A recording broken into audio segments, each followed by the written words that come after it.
یہ یاد رکھنا جو بھی حکومت آتی ہے نا اس کا قومی حق ہوتا ہے.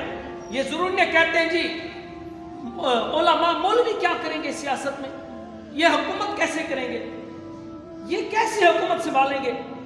اللہ کے بندو پھر تاریخ اٹھا کے دیکھو, جب تک حکومت یا سیاست مولویوں کے پاس رہی ہے, رب کعبہ کی قسم اس وقت مسلمان کا سر فخر سے بلند رہا ہے.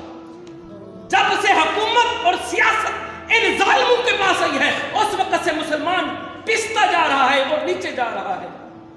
یاد رکھنا جب اسلام اور سیاست تخت پہ آئے گا اس وقت یاد رکھنا مسلمان یوں سر اٹھا کے بیٹھے گا.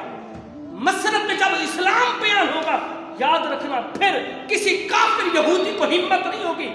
اس طریقے سے فلسطین کے اندر, کشمیر کے اندر مسلمان لٹ رہے ہوں, ذبح ہو رہے ہوں, اور یہ حکمران ہمارے ایم این اے اسمبلیوں کے اندر اپنے خواب کے مزے لے رہے ہوں. خواب غفلت میں کیا ہو گیا ہے؟ نہ ادھر ادھر کی تو بات کر, یہ بتا کیف قافلہ کیسے لٹا, مجھے رہزنوں سے غرض نہیں تیری رہبری کا سوال ہے. جسے تو نے حقیر سمجھ کر بجھا دیا, یاد رکھنا جسے تو نے حقیر سمجھ کر بجھا دیا, یہی چراغ جلیں گے تو روشنی ہوگی. آج ہم جن کو کہتے ہیں مولوی سیاست کریں گے, لیکن سن لیں یہ جملہ یاد رکھنا, جب مولوی مسلط پہ آئیں گے, سیاست مسلط پہ کریں گے, اس وقت یاد رکھنا آپ کا عروج ہوگا, سر فخر سے بلند ہوگا.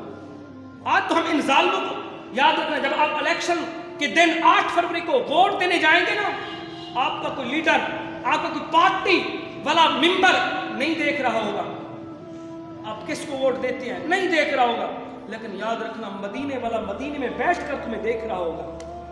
پھر قیامت کے دن ایک اور عدالت رہے گی, پوچھا جائے گا بتا تو صحیح ان ظالموں کے ساتھ کھڑا تھا, ان بغیرتوں کے ساتھ کھڑا تھا جنہوں نے اسمبلی کے اندر ختم نبوت پر ڈاکہ ڈالا. اس وقت ہمارے پاس کیا جواب ہوگا؟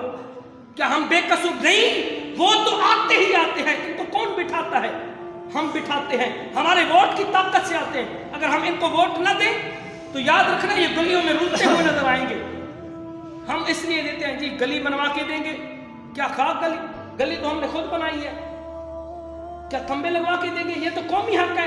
یاد رکھنا کوئی بھی حکومت آتی ہے نا, یہ قومی حق ہے, یہ ان کا حق ہی نہیں بنتا سوال کرنے کا. ہم گلی بنوا کے دیں گے, ہم زمینیں بنوا, ہم آپ کو جو ہے میٹر لگوا کے دیں گے, ہم آپ کے ساتھ کھڑے ہوں گے. لیکن یاد رکھنا یہ 5 سال کے اندر کون ساتھ کھڑا ہے بتاؤ تو صحیح. پھر ہم ان کے نعرے لگاتے ہیں ان ظالموں کے, کیوں نہیں نعرہ لگاتے حضور کا اور حضور کے غلاموں کا؟ کیا ہو گیا ہے؟ جس کو تو نے حقیر سمجھا ہے نا, جس مولوی کو, تو یاد رکھنا تمہارا سر بھی یہی فخر سے بلند کریں گے. 8 فروری کو یاد رکھنا حضور کے نظام کے لیے کھڑے ہو جانا, ورنہ یاد رکھنا اگلے 5 سال پھر تمہاری ذلت مقدر ہوگی. تمہیں تمہارا پارٹی کا ممبر نہیں دیکھ رہا ہوگا. آج تمہیں بات کرتے ہیں جی کیا کریں, ہماری رشتہ داری کا معاملہ ہے, اللہ کی بارگاہ میں کیا جواب دیں گے؟ قبر کے اندر کون آئے گا؟ ارے کیا خبر زندگی کا آخری الیکشن ہو, اور اتنا تو ہونا یار ہمارا ووٹ بھی حضور کے غلاموں کے لیے, حضور کے نظام مصطفیٰ کے لیے جائے.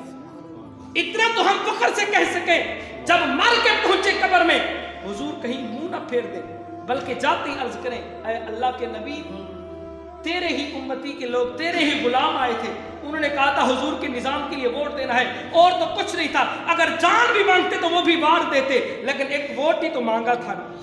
لیکن عجیب ایک بات, عجیب ہی خیال ہے, عجیب ہی نقشہ منظر ہے. یہ دیکھیں 10,000 کا ووٹ دے کے, ضمیر بیچ کے نا 10,000 لے کے فیملی کا, پھر مسجد میں آ کے نا کہتے ہیں استاد جی دعا کرے اللہ کریم عمر بن خطاب جیسا کوئی لیڈر عطا کرے. یہ ہمارا حال ہے. ادھر 10,000 اپنے جیب میں ڈال کے, خود اپنا ضمیر بیچ کے, پھر اللہ کی بارگاہ میں دعا کرنا مولا عمر بن عبدالعزیز جیسا لیڈر عطا کر. پہلے خود کو تو سوال, پہلے خود اپنے کردار پہ تو دیکھ. وَمَنْ أَعْرَضَ عَنْ ذِكْرِي فَإِنَّ لَهُ مَعِيشَةً ضَنْكَ. اللہ فرماتا ہے جب سے تو نے منہ موڑا ہے میں تیرا ذلت مقدر کر دوں گا. وَتَعَاوَنُوا عَلَى الْبِرِّ وَالتَّقْوَىٰ. قرآن کہتا ہے نیکی کے کاموں میں مدد کرنا. یاد رکھنا کس کے کاموں میں؟ نیکی کے کاموں میں مدد کرنا. تو نظام مصطفیٰ سے بڑی اور نیکی کیا ہو سکتی ہے؟ ان ظالموں کے نعرے نہ لگانا. خیال رکھنا, یہ مت سمجھنا کہ انہوں نے جواب دینا ہے. قبر میں بھی حشر میں بھی عدالت لگنی ہے, اس وہاں جا کے بھی تم نے جواب دینا ہے. جو حدیث پڑھی من مشى مع ظالم فهو يعلم انه ظالم فقد خرج من الاسلام.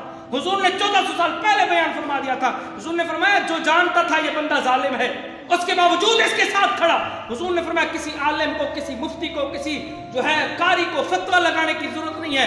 میں محمد 1400 سال پہلے فتویٰ لگا کے جا رہا ہوں. فقد خرج من الاسلام, وہ اسلام سے خارج ہو گیا ہے.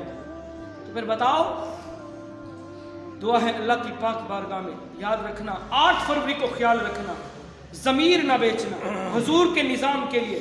اگر اپنا سر فخر سے بلند کرنا چاہتے ہو تو حضور کے نظام کے لیے, حضور کے دین کے لیے, حضور کو دین کا تخت پہ لانے کے لیے ووٹ حضور کے نظام کے لیے تحریک لبیک پاکستان کو دینا ہے. یاد رکھنا. باقی آپ کے پارٹی والا نہیں دیکھیں گے, رسول اللہ مدینے میں دیکھیں.